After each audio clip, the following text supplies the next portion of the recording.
Thank you so much. All right, guys. So bots. That's what we're talking about today. What the heck is a bot? Like, what's a chatbot? I hate the term chatbot with a passion. No one wants to chat with a bot. So a bot is a machine. It's an automated task. So what people use the term chatbot for is to describe ultimately a machine that you can use via a messaging platform. So if you're using Messenger, you can do branded automated communications. That's ultimately what a bot is. And where does artificial intelligence or AI fit in? Where does that fit in? I guess if it's in, wow, I'm allowed in here. So I guess it fits in the space that when it comes to bots, it's the first time where you can have a conversation with a user such that it doesn't have to be a human anymore. And I guess it's a process of learning through having responses like the way you couldn't have with email or any other platform for that matter. And I guess that's the way we see artificial intelligence eventually working into it. Now, it is present in some platforms. We're in the process of working out how to effectively do that, but it's certainly coming. So does that mean a chatbot can communicate as well as a human? Yeah, go for it. So can we go back to the AI question? So the press like to call these things AI chatbots, right? That's like the press term. Now, AI is artificial intelligence. Now, if the machine can learn for itself on how to respond, then sure, then I think that's a fair description of AI. However, none of these things are, in my opinion, AI. So I love the phrase AI chatbot, as you can probably tell. But it's training. You train a machine to do what you want it to do. A machine really can only do what it gets told to do. You look at whether it's facial recognition, which uses machine learning, but ultimately it's machine learning based off what data you give it. So we actually prefer to call it HI, which is just human intelligence. So it all depends on what the humans train the machine to do. Otherwise, it's a little bit of a scary term and kind of just a confusing term, and it's made, I believe, people throw it around to make those that are non-technical confused and scared by it. I hate the term.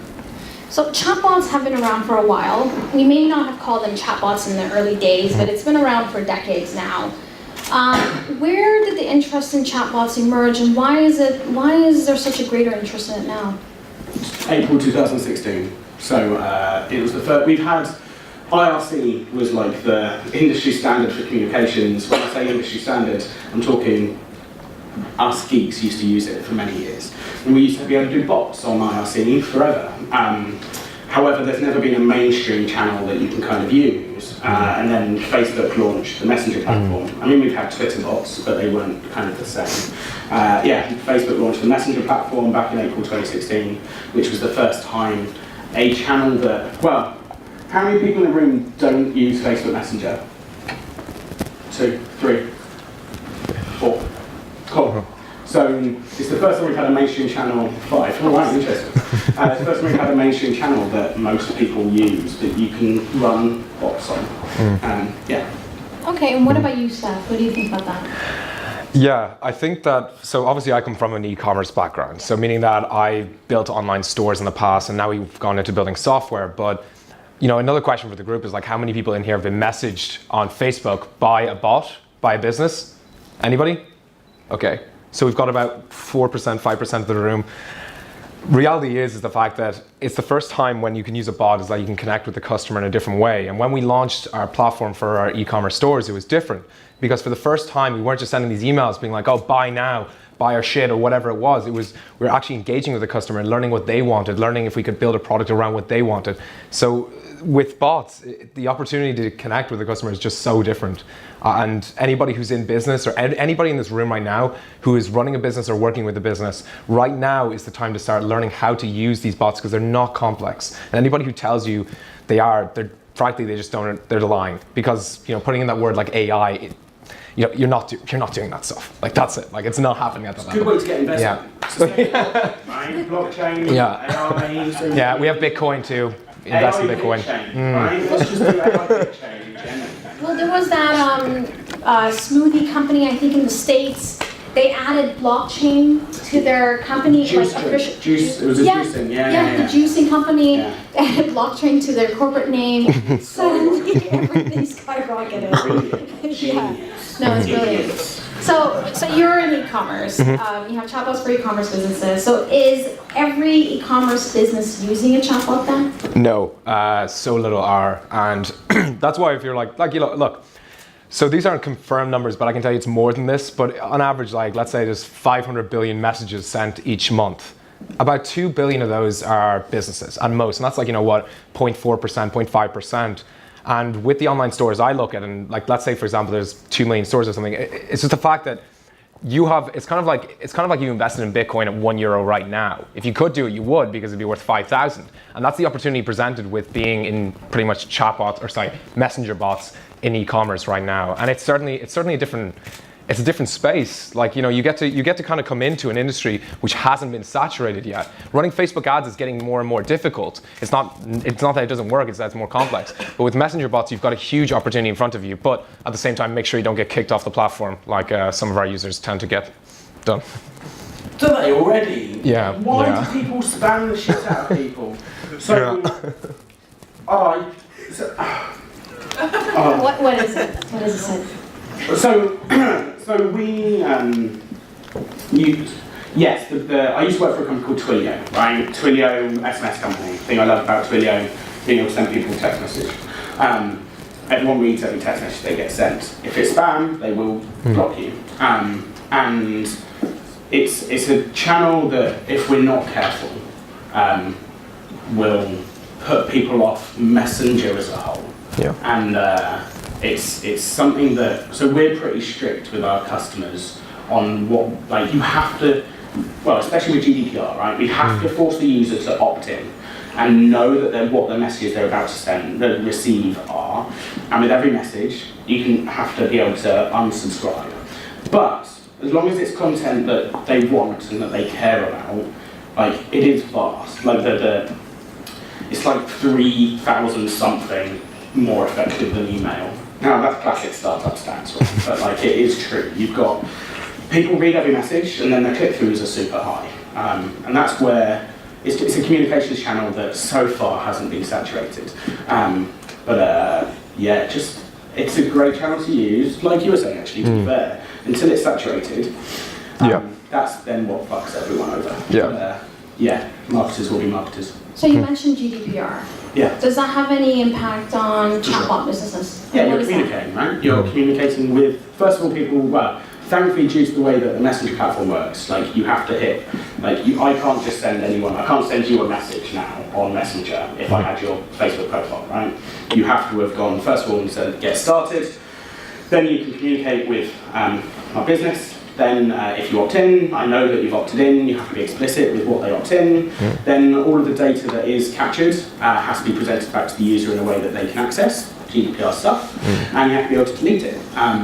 These are all things that are, make it so that we're GDPR compliant. I mean, we work with, like, our customers are quite are big multinationals that are running around going, oh my God, GDPR. And the reason why they're doing that is that they've got all of their old customer information in, like, drawers full of paper, right? Like, technology companies, goddamn people, relax, right? Like, we already track everything. Everyone knows this. Come on, like, and so it's very easy to be GDPR compliant in a tech space. You both mentioned spamming with chatbots. Are there any other pivotal mistakes e-commerce businesses are making when they're using chatbots? Seth, do you have any? Yeah, like. So about 3 years ago, I started Facebook ads, and everyone thought it was stupid the way I would put emojis in ads to sell products. And that seemed like it would be something that was, like, stupid. But the reality was the fact that I was kind of accidentally doing effective native advertising. And the reason I say native advertising is the fact that you're not pretty much going up to a customer and telling them buy right now. You're pretty much building a relationship with that customer. And what's really different about messenger bots, and the reason why some people will be more successful than others, is that they focus on actually building that relationship before trying to sell to people. And subtly, everyone inside of every message or some part of the whole flow, eventually you're trying to sell to them. But it's if you can do it subtly such that they're not even aware of it. Because look, the reality is when someone tells you to buy something and you feel like you've been tricked, you're not going to do it because you don't want to feel outsmarted by the company or anything. But when you don't feel like, if you feel like, if anything, the buying decision's in your control, you build customers that really, really want to be a part of your store, a part of your brand, and it can just change the way you grow your business. It's the bands. So my background's music, right? Like the lady was saying. So in the past, I used to work with in 2013, I was involved in 41 #1 albums. Now, I say involved because obviously no one had ever heard of the Rolling Stones before I got involved, right? So, like tiny part. But it was trying to convince fans to become customers, right? That was what we were doing back then. And brands, for years, have been trying to convince customers to become fans. Now, what we love about Messenger bots is that you can have that ongoing relationship in a way that people actually care. Don't spam the shit out of them. And eventually you can get your customer to become a fan, or you can get your fan to become a customer. And it's that ongoing relationship, but in a massively scalable way. I mean, we're currently processing about 80 million messages a month on our system. And well, the other reason why I hate the term chatbots, 60 million messages a month, and 80% of those are button-based journeys. It's button interactions. Typing on phones is hard. It's a pain. You would rather press a few buttons. And so chatbots, Can you explain the button use? Sure. Some people might not have experience with that. Sure. So within Messenger, there's various UI elements.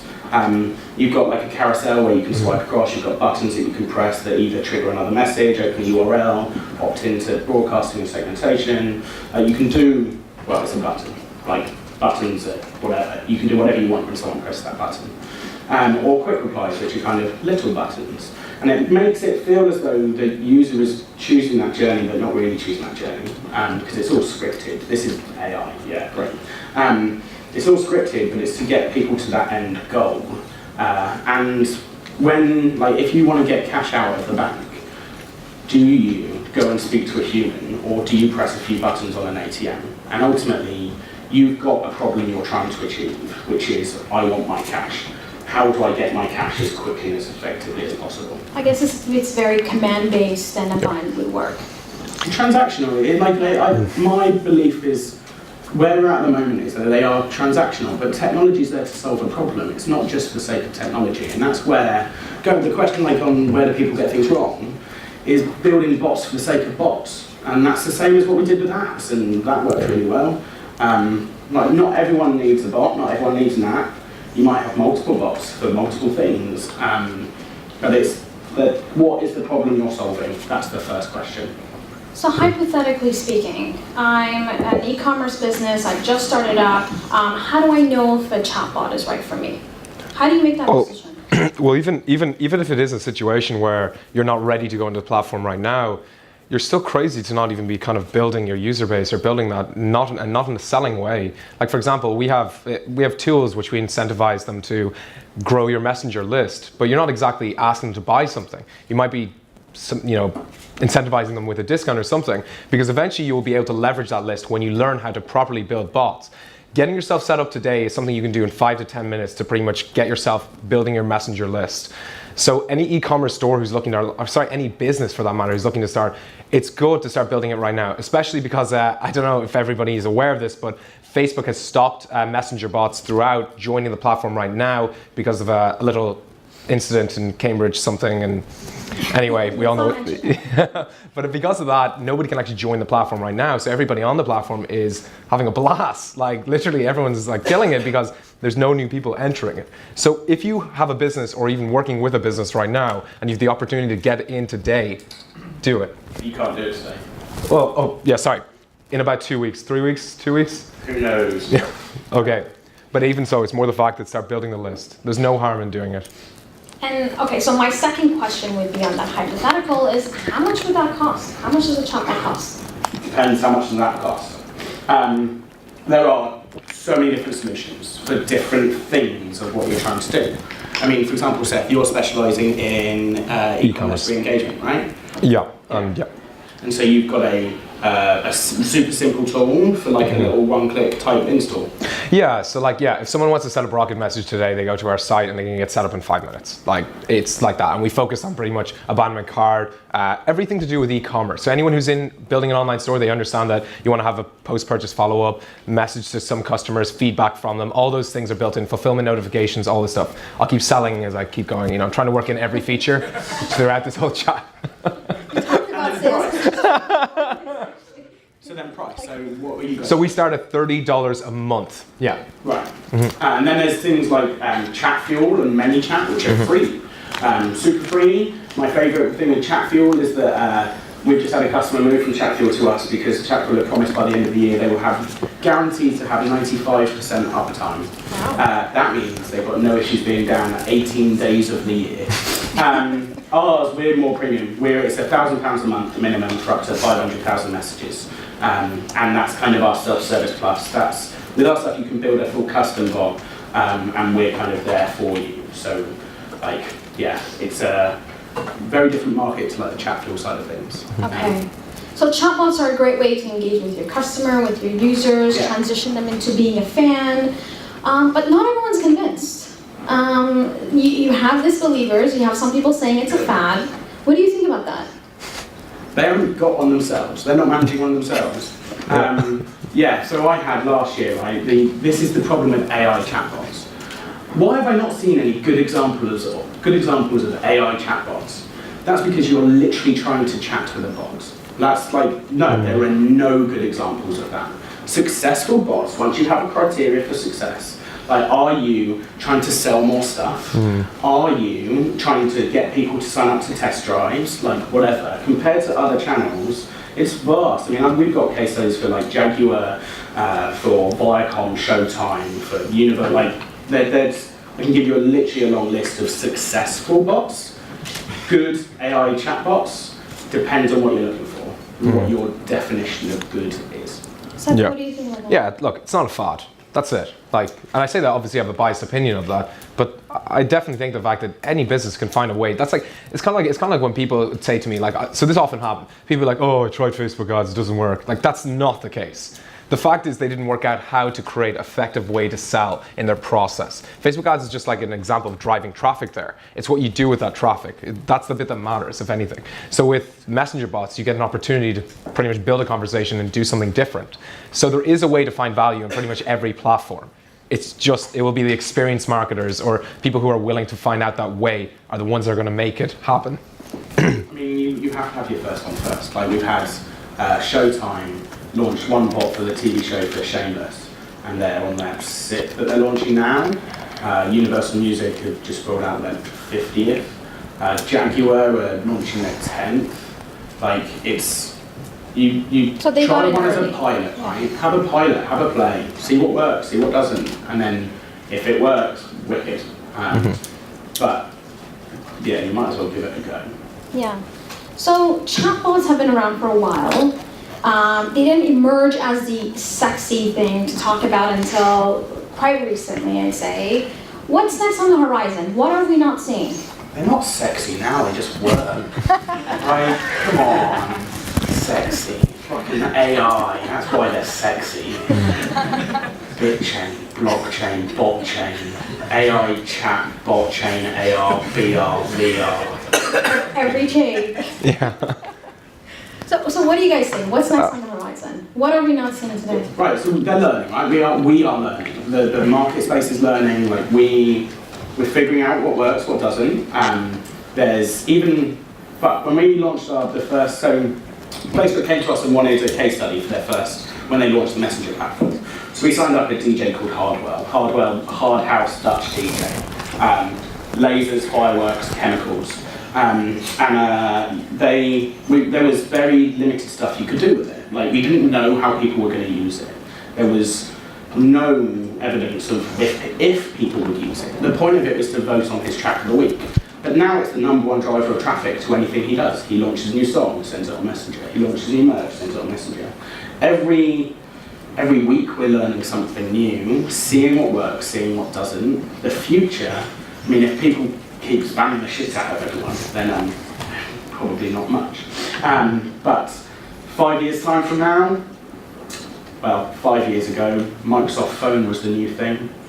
So and that was the next big thing. So I can't future gaze. Yeah. Like I mean, right now there's a lot of platforms that haven't been saturated or haven't been used to their full capabilities. Like even Messenger is releasing new elements, but nobody in this room can predict right now what's going to be the next biggest platform to sell or connect on in the next 3 years. Like nobody can. Like nobody knew that Facebook would become one of the pretty much the second biggest advertising platform in the world. Nobody knew that Messenger would have such a huge engagement. Like these things, like as much as we can say, look, we can say AI connected, just completely AI bots will be the next thing. But I really don't think that no matter what we say right now is going to be the definitive thing. And I think that right now what everyone should be focusing on is making the most out of the platforms that are working, that are new. If anything, jumping in right now, even though I know that there is a little bit of a delay, this is the time to kind of get into it. Messenger is nowhere near saturated. Like, you know, the numbers are crazy. Like, so yeah, in terms of the next big thing, I couldn't even, I have no idea. Really know. No. It's about been possible to 2 years. Yeah. I mean, like on the channel we're talking about. And payments. All right, next first thing, payments. So right now you can do payments via Messenger in the US. You can't do native payments on Messenger outside of the US, except I think they just launched it in India. Now, we've got lots of customers that are doing payments via little web views, right? Within a bot, open a little website. It kind of feels like it's in bot, but it's not. That will be the next big thing. So it's integrating the technology into chatbots. And you'll be able to pay with your face as well, definitely. Like with the iPhone X, the way you can unlock it, you'll be paying like that. But if I want to pay with my face. Is that happening now? I'm not quite sure. This is the next prediction, I guess. Okay. Yeah. That could be your next one. My face doesn't have much value. Yeah, no, but I guess that could be the next thing, maybe if in terms of unlocking things or payments, Okay. yeah. Okay. So I've been indicated that I can ask questions from the audience. Do you guys have any questions? Yay. Is there anyone going around with a mic? It's okay, I can talk. Yeah, right. Seth, one question. Hey. Do you think that this analytical issue that happened with Facebook could interact or make any future change for the way we select and target people on Facebook? Yeah, like so obviously they've removed the partner categories. I assume you're a Facebook advertiser? Yeah. Yeah, so like, yeah, look, they've removed the Facebook partner categories, which everyone's going to complain about, and that, look, you can't do much about it. What you have to start doing, I guess, on the platform with Facebook is just pretty much finding the new way to kind of market or advertise. What's going to happen now is that you need to improve the quality of your content. Like the way with Messenger. The people who are going to make it are the people who improve the quality of the engagement. So maybe starting to focus less on selling and focus more on connecting. God, that sounds very Silicon Valley. I just said loud, started realizing it. But Sounds like a nice quote though. yeah. Post that on Instagram. Possibly, yeah. We had a question over there. Did we? Hi there. My name is Ursula and I'm from Visit Cork. So my sort of main aim is to get people to come and visit Cork. Yay! And I'm trying to work out how, like, we're not selling anything, we're trying to motivate people to come to Cork, to experience Cork and to immerse themselves in Cork. So how can this platform, or how can this How can bots help? Yeah, how can they help me to get people to be interested and to actually be curious about going on to our new website, etc. Storytelling. Yes. So literally just via a story. So WaterAid, for example, WaterAid, they've got a bot where you can follow a guy called Silu all around Sierra Leone, and you can kind of follow his journey of how he gets his water every day. So there's a video of him on his moped going to the nearest well, I used to live in Austria, sorry, going to the nearest well to pick up some water. And you can kind of follow his journey, and you can stay up to date with it, and you can explore more around his village.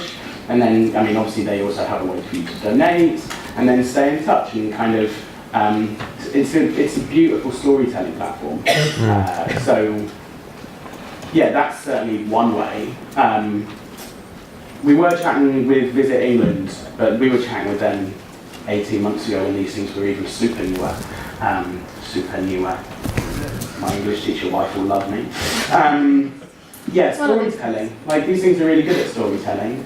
you have to make sure you've got your point though, like what you're trying to achieve. Otherwise, it's just a story for the sake of a story. But I'm sure there's some lovely places around Cork that people would love to explore from afar. That's a good idea. We had a question over here.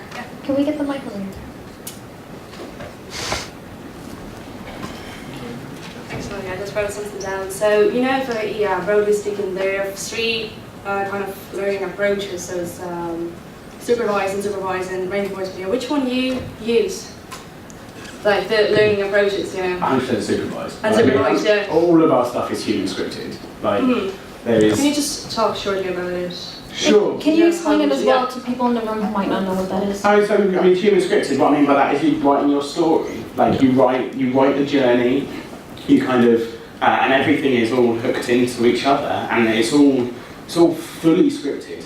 When people send out a message that you haven't already set up as a response, like for sure, you can kind of, we have a thing called ignored messages that comes through.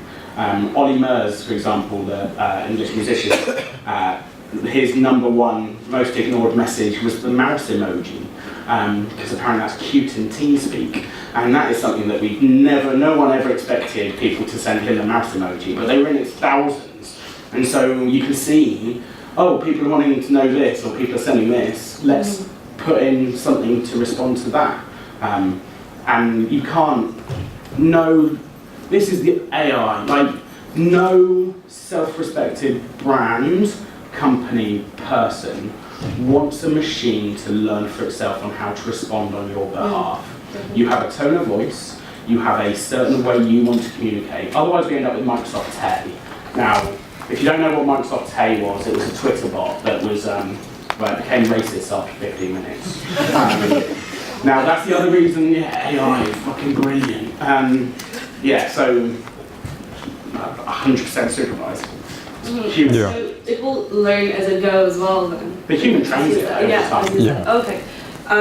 One more thing. Sorry, just wrote it down. The new data protection regulations, will they somehow trigger your business? Will that be like difficulty for your sort of business?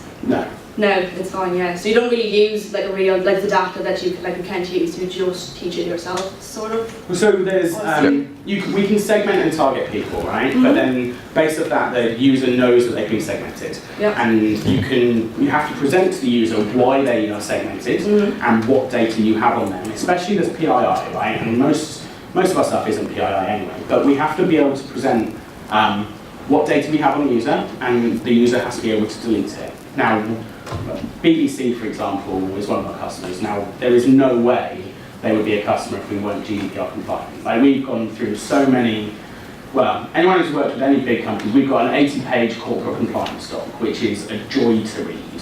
And it says exactly what happens with all of the data.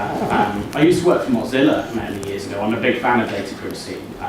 Unfortunately, I've become more and more of a realist with regards to everyone just uses fucking Facebook. Like data privacy, it's a big thing, but it's easy to make sure you're compliant, in my opinion. But just in general, if somebody will give you some information about themselves, you'll have to get rid of it in a certain amount of time.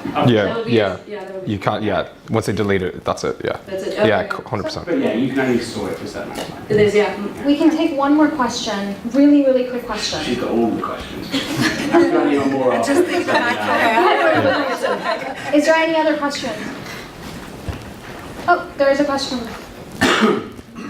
Really quick, guys. Sorry, I'll keep this quick. Hey. And I don't know that much about bots and stuff, but just when you mentioned Ollie Murs, do you see this? we all have that feeling. Do you see this being used by the likes of social media influencers? Have you ever heard of a guy called Gianluca Vacci? Yes. Well, at least someone has. Anyone else? Christ, far too many of you. Like, that was 4. So he seems to be some Instagrammer who's an old Italian dude. He seems to be massive in Mexico or Colombia. His wife was like Miss Colombia.